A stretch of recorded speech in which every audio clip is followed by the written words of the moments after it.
તહેવારને હવે ગણતરીના દિવસો બાકી રહ્યા છે, ત્યારે નવરાત્રિ માટે કપડાં ખરીદવા બજારમાં લોકોની ભીડ ઉમટી પડી છે. અમદાવાદમાં ચણિયાચોળી માટે સૌથી મોટી બજાર મનાતા લો ગાર્ડન બજારમાં મોટી સંખ્યામાં લોકો ઘરેણાં, કપડાં સહિતની વસ્તુઓ ખરીદવા માટે જતા જોવા મળી રહ્યા છે. આ વર્ષે 20થી 30% પ્રતિ ચણિયાચોળીમાં પણ ભાવ વધારો જોવા મળી રહ્યો છે. લો ગાર્ડન ખાતે ચણિયાચોળી ઉપરાંત કેડિયા, પાઘડી, ગૂંથણકામ કરેલા વસ્ત્રોનું પણ આગમન થઈ ચૂક્યું છે. શહેરના લો ગાર્ડન વિસ્તારના આ વર્ષે ભલે ગ્રાહકો બજારમાં જોવા મળી રહ્યા છે, પરંતુ અહીંના વેપારીઓ નિરાશ છે. આ બજારમાં ₹2000થી લઈને 10,000 સુધીની અવનવી ચણિયાચોળી ઉપલબ્ધ છે. આ ઉપરાંત ભરત ગૂંથણની સાથે સ્ટાઇલિસ્ટ ચણિયાચોળી, કેડિયાની ધૂમ છે, પરંતુ બજારમાં ભાવ આસમાને છે. જે ચણિયાચોળી ગયા વર્ષે 2000માં મળતી હતી તે ભાવ અત્યારે સરેરાશ 2500થી 2700 સુધીનો થઈ ચૂક્યો છે. તેની પાછળનું મુખ્ય કારણ તમામ જગ્યાએ થયેલા ભાવ વધારા અને જીએસટી છે. નવરાત્રિનો માહોલ અત્યારથી જામી ચૂક્યો છે અને વેપારીઓ કેવી રીતે પોતાની પ્રોડક્ટ અહીં આવનારી બહેનો અને જે ગ્રાહક આવી રહ્યા છે તેમને બતાવી રહ્યા છે. અને આ વખતે નવરાત્રિમાં કેવા પ્રકારની ચણિયાચોળી, કેડિયા અને અવનવી આઇટમો આવી છે તે પણ જાણવાનો પ્રયત્ન કરીશું. કેવા પ્રકારની આ વખતે જે વેરાયટી છે તે આવેલી છે? બધી અલગ અલગ પ્રકારની વેરાયટી આવી છે. ચણિયાચોળી છે, પછી ટ્રેડિશનલમાં આવ્યું, હેવીમાં છે, બધી અલગ અલગ રીતની આવે. કોટી છે, આપણે કેડિયા આવે, પછી જીન્સમાં, લેડીઝમાં બધી અલગ અલગ એમ. જે બહેનો લેવા આવે છે તેમની આ વખતની વેરાયટી અથવા તો માંગ કેવી છે? કેવા પ્રકારની? ઓછી નહીં, આ તો અફેર તો નહીં, ઓછી જ છે, કમ છે ગ્રાહકી નહીં, એટલી માંગ નહીં. માહોલ હજી જામ્યો નથી જામ્યો, નથી એટલી બધી છે, એટલી બધી નહીં, ઓછી જ છે. અને કેવા રેન્જમાં બહેનો માંગે છે આ વખતે? સસ્તા રેન્જમાં માંગે. હવે તો મોંઘું બને સસ્તું માંગી રહ્યા છે બધા.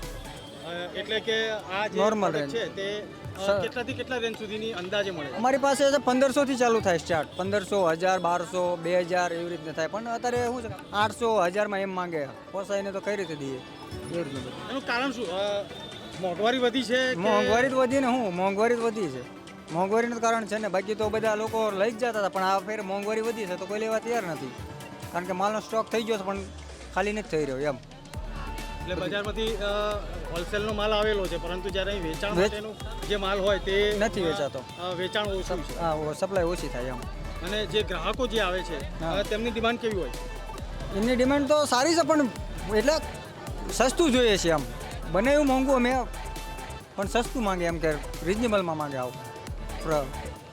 આનું કારણ આ જે એક જે પ્રોડક્ટ છે હું જોઈ રહ્યો છું કે આમાં અલગ અલગ ભરત ગૂંથણ કરેલું છે, અલગ અલગ પ્રોડક્ટ છે. તો આ જે આઇટમો અલગ અલગ જે રો મટીરિયલ છે તે મોંઘું થયું હશે? મટીરિયલ જ મોંઘું છે ને, મટીરિયલ મોંઘું પડ્યું ત્યારે જ ને. અને કારીગરી મોંઘી છે. અત્યારે કારીગર આમ લેવા જઈએ તો અત્યારે 500-600 રૂપિયા લે છે ગણી. મતલબ કે એક વાત તો ચોક્કસ છે મિત્રો કે નવરાત્રિનો ઉત્સાહ ભલે બજારમાં જોવા મળતો હોય, પરંતુ વેપારીઓ નિરાશ છે. તેનું એકમાત્ર કારણ એ છે કે ક્યાંક ને ક્યાંક મોંઘવારીનું ગ્રહણ લાગી ચૂક્યું છે. જોતા રહેજો મુંબઈ સમાચાર. અમદાવાદ લો ગાર્ડન ચણિયાચોળી બજારમાં નવરાત્રિમાં નાના બાળકોથી લઈને મોટા લોકો માટે વિવિધ પ્રકારના ટ્રેડિશનલ આઉટફિટ જોવા મળી રહ્યા છે. નાના બાળકો માટે કલરફુલ ધોતી અને કેડિયા, યુવાનો માટે કુર્તા પાયજામા અને યુવતીઓ માટે ચણિયાચોળી બજારમાં જોવા મળી રહી છે. દર વર્ષે નવરાત્રિના ટ્રેડિશનલ કપડામાં અલગ અલગ પ્રકારના ટ્રેન્ડ જોવા મળતા હોય છે. ત્યારે આ વર્ષે લોકો સાથે સીધી વાત કરતા છોકરીઓ મોટી સંખ્યામાં સિમ્પલ અને વિન્ટેજ ચણિયાચોળી પસંદ કરી રહી છે, જેમાં બ્લાઉઝ અને ચણિયો એકદમ સિમ્પલ હોય અને દુપટ્ટો ભરચક હોય તે પ્રકારની માંગ વધુ છે. મિત્રો, નવરાત્રિમાં આ જે માર્કેટ છે લો ગાર્ડનનું, ત્યાં ભીડ તો ઉમટી છે અને બહેનો પૂરજોશમાં ખરીદી કરી રહી છે, પરંતુ એવું લાગી રહ્યું છે વેપારીઓને કે જાણે કોઈ લેવાલ નથી, અથવા તો ભાવ પૂછે છે આગળ વહી જાય છે, ભાવ પૂછે છે આગળ નીકળી જાય છે. શું કારણ છે? વેપારીઓની શું વ્યથા છે? કેમ આવું થાય છે? શું મોંઘવારી નડી છે આ વખતે? જાણીશું વેપારી પાસે છે. ખરીદી કરવા છે પણ છે ને ભાવ કરવા છે. એક ભાવમાં લે તો એમને વધારે ફાયદો રહે, ફાયદો હોય એક ભાવમાં. બે ભાવ કરવામાં એ લૂંટાઈ જાય, વધારે પૈસા દઈ જાય, એમાં અમારું નામ ખરાબ થાય છે. એટલે એક ભાવમાં લઈને તો વધારે એમને ફાયદો મળે, એમાં ભાવ ના કરવો પડે ને. બે જણા લેનારા હોય તો 10 જણા હારે હોય, એકાબીજી પસંદ કરે ના કરે પાછા આગળ હાલા જાય. પાછા એક ભાવ બી કહે તો એમાં બી પાછો ભાવ કરાવે છે અમારી પાસે. તો અમે ભાવ કરતા નથી, એક જ ભાવમાં અમે બોર્ડ લગાડ્યો છે, એક જ ભાવ છે. એક ભાવમાં લેવું પોસાય તો લ્યો ને કે કોઈ વાંધો નહીં.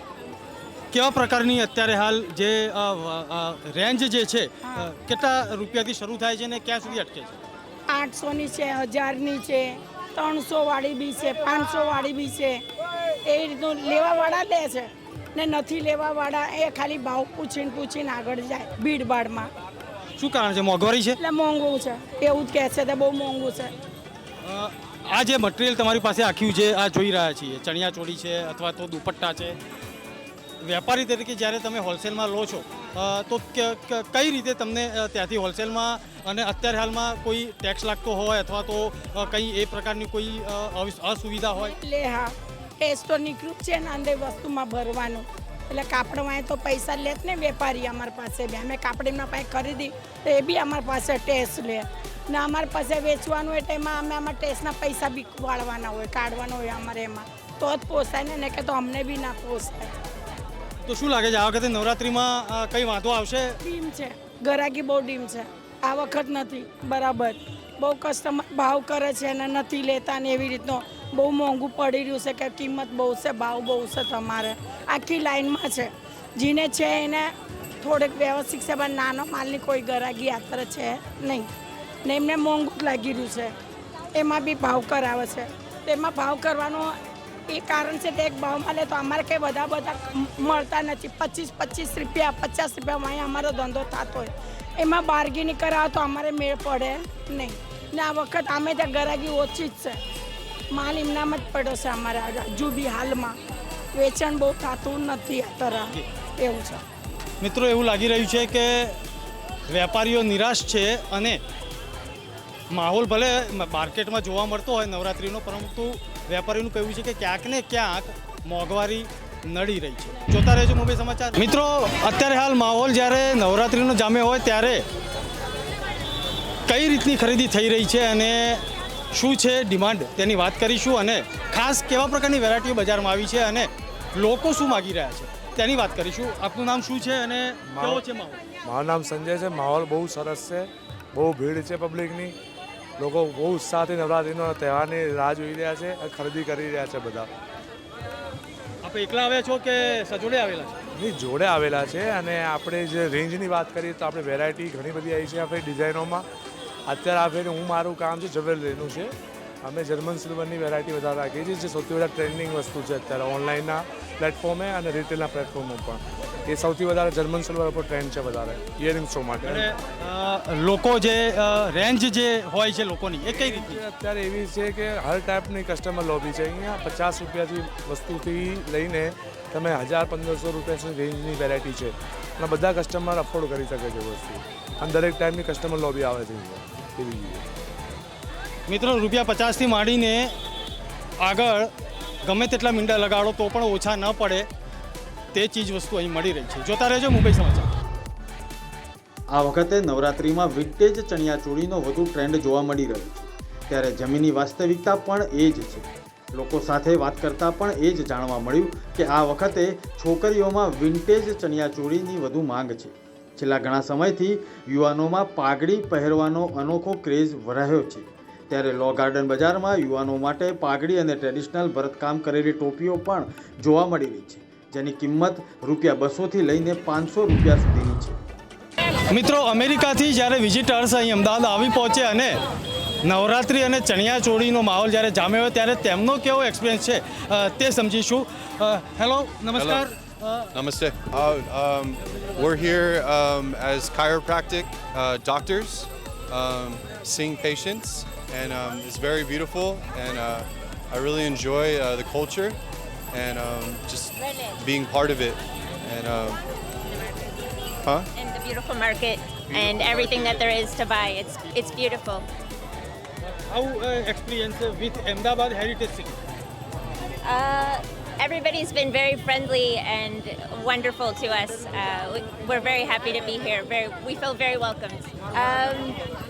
Just getting to see all the festivities and seeing the festival that's coming up very soon. અહીંયા જે ખરીદીનો માહોલ જામ્યો છે તેમાં કેવા પ્રકારની ખરીદી થઈ રહી છે તેની વાત કરીશું. કેવા પ્રકારની ખરીદી કરી અને આપનું શું નામ છે? મારું નામ બરખા પરમાર છે. હું અહીંયા ફોરેનથી ડૉક્ટરો આવ્યા છે એમની સાથે આવી છું. એમને ટ્રેડિશનલ બધી વસ્તુઓ લેવી હતી તો મેં કીધું લો ગાર્ડન લઈ જઈએ, આપણું અમદાવાદ ફેમસ છે જ નવરાત્રિ માટે, તો અહીંયા લઈને આવી છું. એમણે દુપટ્ટો ને બધું નવરાત્રિમાં પહેરવાનું બધું લીધું છે અને લો ગાર્ડન સૌથી બેસ્ટ નવરાત્રિની શોપિંગ કરવા માટે. એ અમેરિકાથી આવ્યા છે, તેમનો અમદાવાદની અંદરનો અનુભવ કેવો રહ્યો? અમદાવાદમાં એમને થોડી ગરમી લાગે છે, એ તો સ્વાભાવિક છે, આપણું ઇન્ડિયા છે થોડું એવું હોટ, એટલે થોડી ગરમી લાગે છે બસ. અને એન્જોય કરે છે. એમનું એવું કહેવું છે કે ત્યાંના લોકો કરતાં આપણા અહીંયાના લોકો સાથે વધારે ફ્રેન્ડલી છે, આમ સ્વીટલી વાત કરે છે બધાની જોડે. એ લોકો નવરાત્રિ અને ગરબા વિશે જાણે છે? અમે અત્યારે કીધું છે, અમે અમારી કોલેજમાં છે ને અમે ગરબાનું ને એનું બધું રાખ્યું છે, તો એ લોકો ચણિયાચોળી બધું પહેરીને આવશે. મિત્રો, નવરાત્રિનો માહોલ પૂર જોશમાં જામેલો છે અને આપણું અમદાવાદ અને ગરવું ગુજરાત અને આપણો ગરબો તો વિશ્વનું સૌથી લાંબુ નૃત્ય છે અને એ આપણું ગૌરવ પણ છે. ટ્રેડિશનલ કપડાં સાથે લો ગાર્ડન બજારમાં નવરાત્રિ માટે ધોતી, જબ્બો, મોજડી, છત્રી, પાઘડી, કેડિયા, કમરબંધ અને ટોપી વગેરે મળી રહે છે. જ્યારે બહેનો માટે ચણિયાચોળી, કમરબંધ, બાજુબંધ, પગના અને હાથના પોચા સાથે અલગ અલગ પ્રકારની ઓઢણીઓમાં વિવિધ ડિઝાઇન પણ જોવા મળી રહી છે. ત્યારે હવે જોવાનું એ રહ્યું કે નવરાત્રિને આડે ગણતરીના દિવસો જ બાકી રહ્યા છે ત્યારે વેપારીઓની નિરાશા દૂર થશે કે પછી વેપારમાં મોંઘવારીનું ગ્રહણ નડશે. દર્શક મિત્રો, આજે મુંબઈ સમાચારની ટીમે બજારમાં નવરાત્રિનો કેવો માહોલ છે તે સમજવાનો પ્રયત્ન કર્યો. સાથે સાથે વેપારીઓની વ્યથા શું છે, કેમ ગ્રાહકો આવે છે અને પાછા વળી જાય છે, કયા પ્રકારની મોંઘવારી નડી રહી છે તે સમજવાનો પ્રયત્ન કર્યો. સાથે સાથે એ પણ સમજવાનો પ્રયત્ન કર્યો કે બજારમાં કેવા પ્રકારની વેરાયટીઓ આવી છે અને લોકોની શું માંગ છે, ખેલૈયાઓમાં કેવો ઉત્સાહ છે તે પણ સમજવાનો પ્રયત્ન કર્યો. નવરાત્રિ દરમિયાન અલગ અલગ એપિસોડ સાથે મુંબઈ સમાચાર આ જ રીતે જ ઉપસ્થિત રહેશે. જોતા રહેજો મુંબઈ સમાચાર. નમસ્કાર.